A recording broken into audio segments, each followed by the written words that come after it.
2026년 3월 12일, 오늘 우리 증시 정말 폭풍 같은 하루를 보냈습니다. 지금부터 오늘 시장의 핵심, 저와 함께 하나씩 짚어보시죠. 네, 마녀의 난리라는 엄청난 변동성에 유가는 배럴당 100달러를 넘어섰고 심지어 중동에선 지정학적 위기까지 터졌습니다. 와, 이 세 가지 거대한 파도 속에서 우리 시장 과연 어떻게 버텨냈을까요? 지금부터 그 속을 한번 자세히 들여다보겠습니다. 먼저 오늘 시장을 뒤흔들었던 외부 요인들부터 한번 살펴볼게요. 이건 여러 악재가 한꺼번에 몰아쳤다고 해야 할까요? 그야말로 폭풍의 하루였습니다. 자, 우선 내마녀의 날. 이게 뭐냐면요.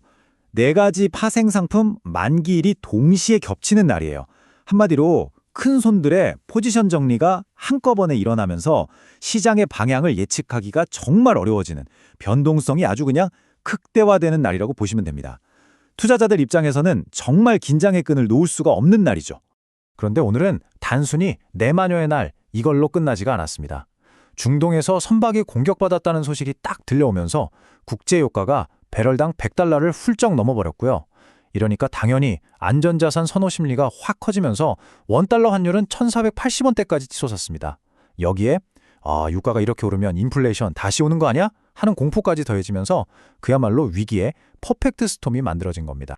이런 최악의 조건 속에서 시장의 주도권을 잡기 위한 정말 거대한 힘겨루기가 펼쳐졌습니다. 바로 외국인과 개인 투자자의 정면 대결이었죠. 외국인 투자자들 그야말로 매도 폭탄을 던졌습니다. 코스피 시장에서만 무려 2조 3천억 원어치를 팔아치웠는데요. 유가랑 환율이 동시에 이렇게 급등하니까 위험 자산으로 분류되는 한국 주식을 그냥 대규모로 정리해버린 거죠. 와, 2조 3천억 원이면 시장 전체를 뒤흔들어고도 남을 엄청난 규모였습니다. 자, 그런데 여기서 정말 놀라운 일이 벌어집니다. 외국인이 쏟아낸 그 2조 3천억 원의 매물을 글쎄요, 개인 투자자들이 남김없이 다 받아낸 겁니다. 똑같은 상황을 보고 외국인은 공포에 팔았는데 우리 개인 투자자들은 오히려 이걸 저가 매수의 기회다 라고 본 거죠. 지수의 추가 하락을 정말 온몸으로 막아냈다고 할 수 있습니다. 이 거대한 격돌의 결과 두 시장에서 좀 다르게 나타났습니다. 먼저 코스피는요, 외국인의 매도세가 집중된 대형주들이 힘을 못 쓰면서 결국 하락 마감했고요. 반면에 코스닥은 분위기가 달랐습니다. 개인은 물론이고 기관까지 매수세에 힘을 보태면서 장 초반 하락세를 딛고 강하게 반등해서 상승으로 장을 마쳤습니다. 같은 날 같은 시장인데 이렇게 전혀 다른 모습을 보인 거죠.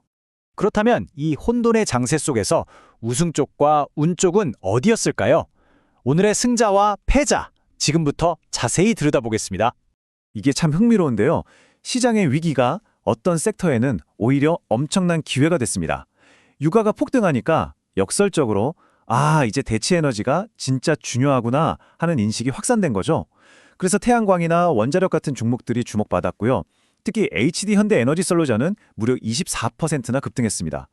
또 중동이 불안하니까 방산주가 오르고 에너지 공급망에 대한 우려가 커지니까 조선주가 호재를 맞았습니다.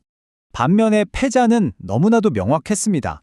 바로 외국인 매도세에 집중 타겟이 된 반도체 대형주들이었죠.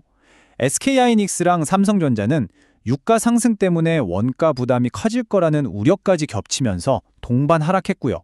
또 증시의 불확실성이 이렇게 커지니까 금융주들도 조정을 피하지 못하는 모습이었습니다. 자, 그럼 이 모든 상황을 종합해서 최종 시장 결과를 숫자로 한번 확인해 보시죠.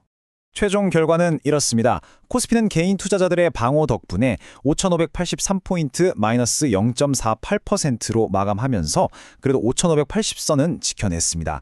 반면에 코스닥은 1% 넘게 오르면서 아주 선방했죠. 하지만 오늘 가장 주목해야 할 지표는 바로 이겁니다. 원달러 환율 하루 만에 무려 14.7원이나 급등하면서 1,481.2원으로 마감했거든요. 시장의 불안 심리가 이 숫자에 그대로 담겨 있다고 볼 수 있겠습니다. 자, 그럼 전문가들은 이렇게 복잡했던 오늘 하루의 핵심을 과연 무엇으로 보고 있을까요? 마지막 결론을 한번 살펴보겠습니다. 전문가들의 분석은 아주 명확합니다. 오늘 시장을 움직인 진짜 범인은 내마녀가 아니었다는 거죠. 그보다는 유가 100달러라는 우리 실물 경제에 직접적인 타격을 주는 거시경제, 바로 이 매크로 충격의 시장을 지배했다는 겁니다. 오늘 시장을 한 문장으로 정리하자면 이렇습니다. 개인 투자자들이 정말 역대급 순매수로 코스피 5,580선이라는 중요한 지지선을 지켜내는 데는 성공했지만 앞으로 시장의 방향키는 우리 손을 떠나서 저 멀리 중동의 상황과 국제 유가의 움직임에 달려있다는 걸 아주 명확하게 보여준 하루였다는 겁니다. 외국인 자금은 빠져나가고 있고 모든 불확실성은 유가 하나에 집중되고 있는 지금 이 상황. 여러분의 소중한 포트폴리오는 과연 안전하다고 할 수 있을까요? 오늘의 시장 분석이 여러분의 투자 전략을 다시 한번 점검하는 계기가 되기를 바랍니다.